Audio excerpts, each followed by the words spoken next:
Love is the key that opens every door, especially the door to joy. Love is something that is ingrained in us since infancy, right? It's something that is ingrained in us since birth.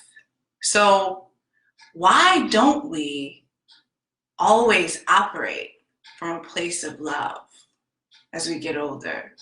Why do we lose the ability to remember to come from a place of love as we get older? Why do we lose the ability to speak from love? Why do we forget about it altogether? Where does it go? Well, the truth is, even though as children we learn to love, one of the first words we use is "I love you," right? Our parents teach us "I love you," and we operate from a place of love. Over time, the sting of love, right? That first time that we start to feel any inkling of pain, when we start to feel hurt, when we start to learn that if we extend ourselves, we might get hurt, we start to recoil, right? And we start to build up armor instead. Because the pain of the sting, the pain of fear, the pain of getting hurt overpowers love quickly. And we learn to not operate from a place of love because it hurts too much. We learn to have our guard up because it's easier for us to navigate through life that way. When you have your guard up, nobody can touch you. When you have your guard up, you're no longer vulnerable. When you have your guard up, you can do anything, you can say anything, you can get through anything. But the answer is really in the journey to unlocking that key to find joy again, right? Because even though it may be easier for us to say, well, you know what? Nothing's gonna hurt me. I'm too good for love. I'm brave. I'm gonna put on my cape. I'm gonna put on my armor. I'm gonna go out into the day and nothing's gonna get to me because I'm strong. I got my guard up. And we tell ourselves that. But that's no way to live. That's not how we were built. That's not why we were born. You know, it requires so much of our effort to come from a place of fear, to come from having our guard up. When you're fighting all the time, that takes so much of your energy that you're not able to love and live. So how do you get back to that part? How do you get back to that place of loving and living? How do you find that key to unlock love in your own life? How do you even begin to get there? Well, I remember my mom told me this story when I was about 4 years old. I was in church with my mom and I was sitting next to my best friend, this boy named Chris. And she told me that Chris and I were talking and all of a sudden we got up, we were holding hands, and we started walking down the aisle of church, laughing and giggling and smiling hand in hand, and we were walking towards the exit. We had decided that we were going to go out into the world in love.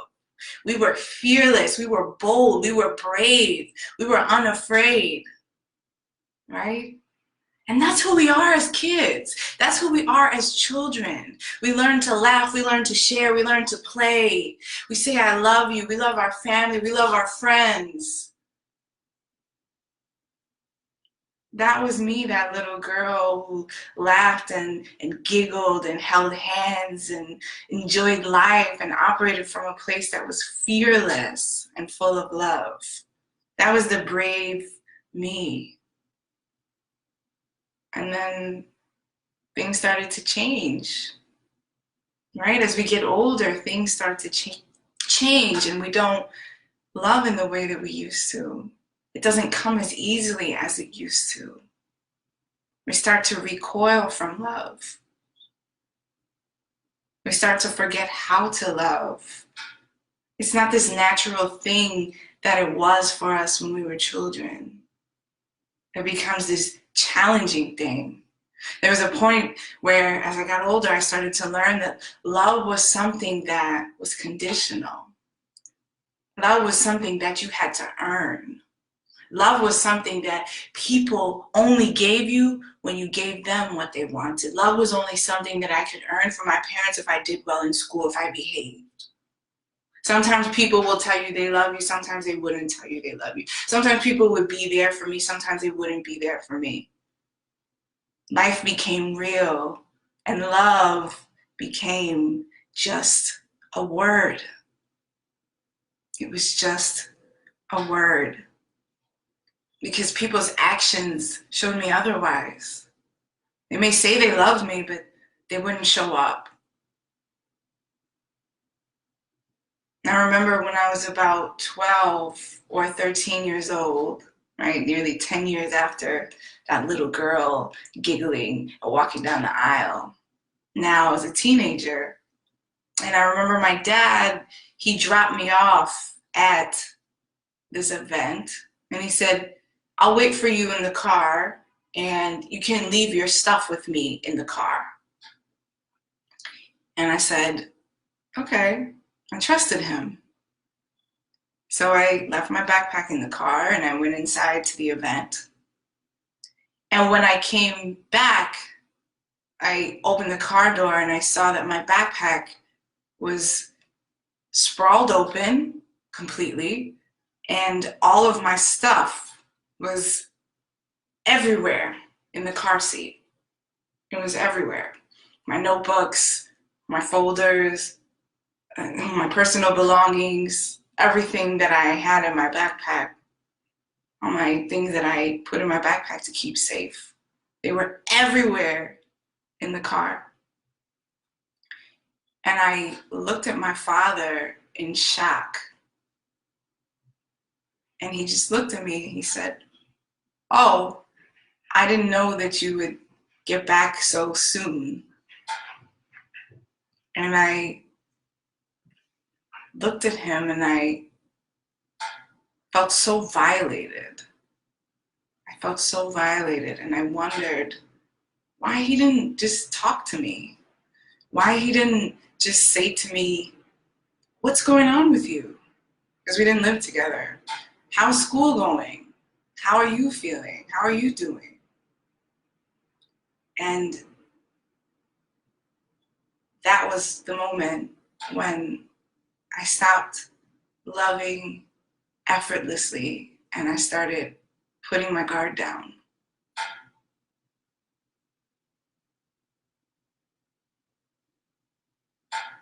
I learned I couldn't put my guard down.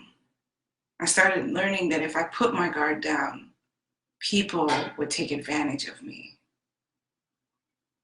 So I started putting armor on. I started putting shields up. I started seeing love as something that you had to fight against.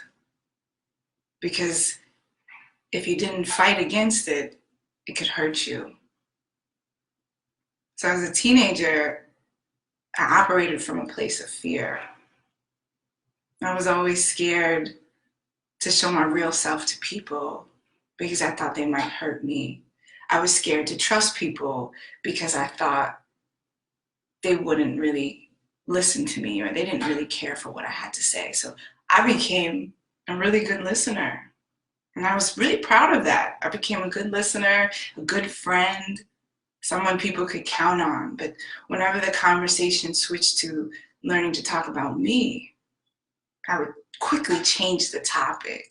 change the subject, redirect the attention to the other person. I hated talking about myself. I didn't want to think about that. I didn't want to embrace any part of myself. I had learned that love was too painful, that it was easier to focus on other people. It was easier to stay busy. It was easier for me to not pay attention to my own feelings. And when you do that, when you operate from a place of fear, you're not living. You're not living, you're not enjoying life because you're too busy trying to protect yourself. And so what did I do? I invested all my time in school and extracurricular activities, and I kept really busy all the time. I went on to go, it was great because I went on to go to a great college, great graduate school. But all the while, when it came to dating and relationships, I was terrified. I didn't want to get lost in a kiss. I didn't want to get lost in someone else. So I never allowed myself to be that open, to be that free. I didn't want to experiment with any alcohol or any drugs as a teenager, not because I was worried about what my parents would think, but because I didn't want to lose control. I would tell myself, don't lose control.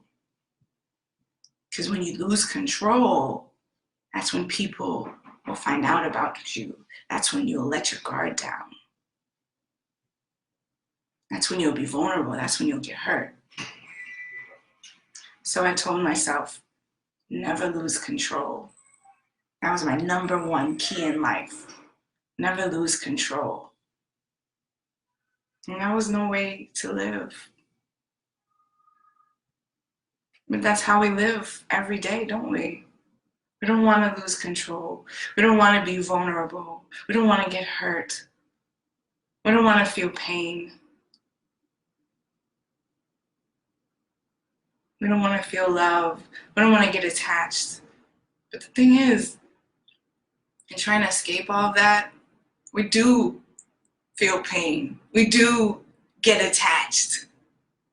And we do feel pain and get attached to the wrong things because we're trying so hard to avoid the right things, which I love, because we're too scared.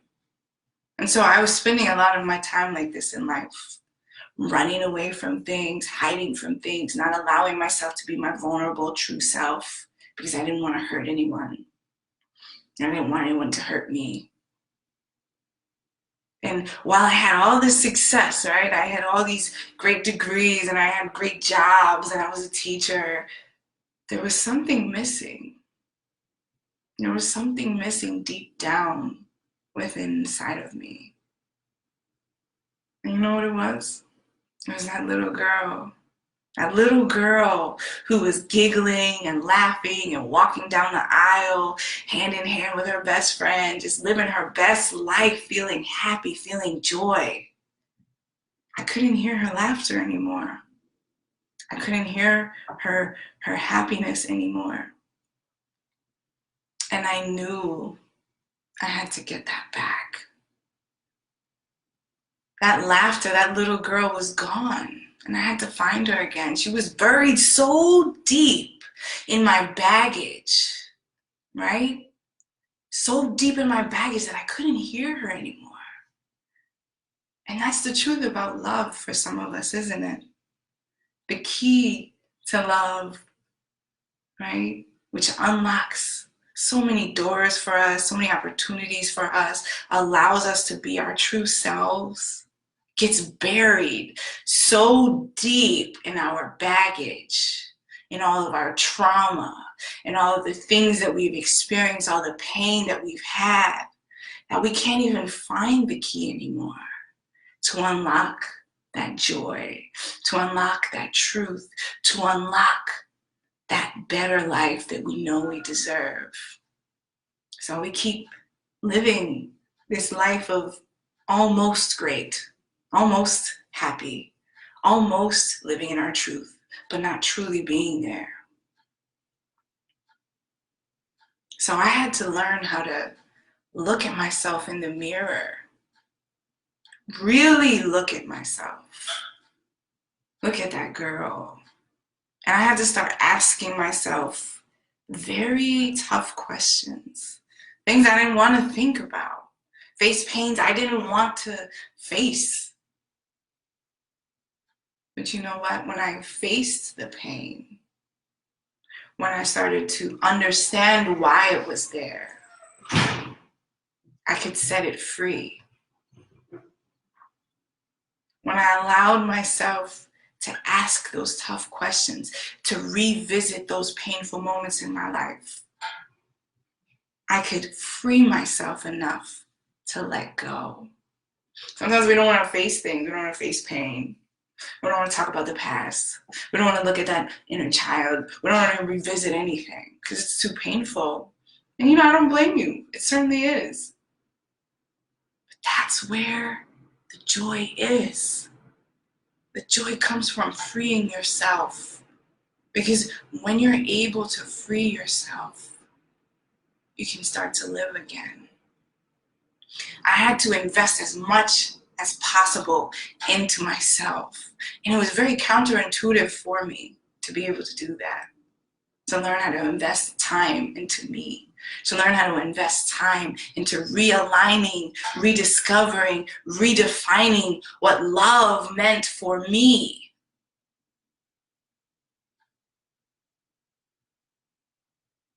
But when I started realigning with what love meant for me, by revisiting those painful parts, looking at them for what they were, acknowledging them, understanding them, and saying, okay, I understand why you're here. I let you go now. I free you. I forgive myself. I could free up room inside of myself to find that key again, to find that joy again, to find that light again, to find that truth again, and to rediscover what love was for me now, what love meant for me now, to define the word love for me now. Love is on the other side of fear. And joy comes from unlocking that love in yourself. When you're able to unlock that key, miracles happen. And that's where joy is. That's where that laughter of that little girl, that inner child comes from. The question is, do you have the courage to find that key and use that key to unlock the doors of love and joy in your own life? So today, I am challenging myself, and I ask you and encourage you to join me, to ask those tough questions, to ask myself and be real with myself about whether I am coming from a place of love or I'm having my guard up. To ask myself, what does that inner child really need? What is she telling me? Is she laughing? Is she happy? What does she need? I'm asking myself, and I'm really being honest with myself about, am I speaking from a place of love today, or am I recoiling and lashing out in fear? And if I am, why is that? How can I fix that? How can I heal from that? Really ask yourself those tough questions so that you can unlock the love and the joy in your life.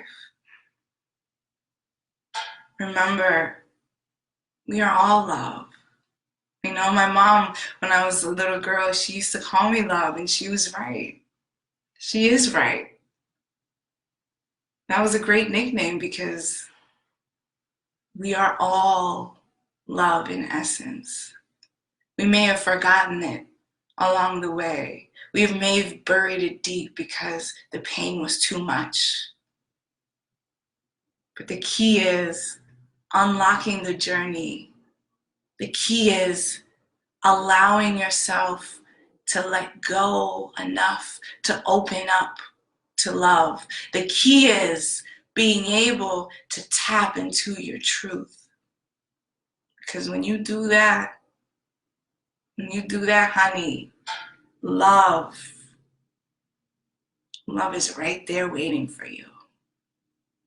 Are you going to have the courage today to unlock love and joy in your life? Are you going to have the courage today to face things and allow yourself to heal from them? Are you going to have the courage today to allow yourself to open up to the joy that you deserve and the love that you deserve? The joy and the love is always there. It's about allowing yourself to open up to it. Joy is inside of you. Find it and allow yourself to really live. I know you can, because you are the love. Thank you so much for listening. This is my 6th day of my 25 Days of Joy challenge, where every day I'm talking about topic in joy. If this video resonated with you, please leave me a comment. Please share it with your friends and family. Please give me a love, a like, anything. I love to hear your feedback. It helps me to keep going, and it lets me know that you're listening. I love you. I send you lots of love and appreciation. Have a beautiful, amazing day. And remember, the joy is within you. It's all about unlocking it. Have a beautiful day.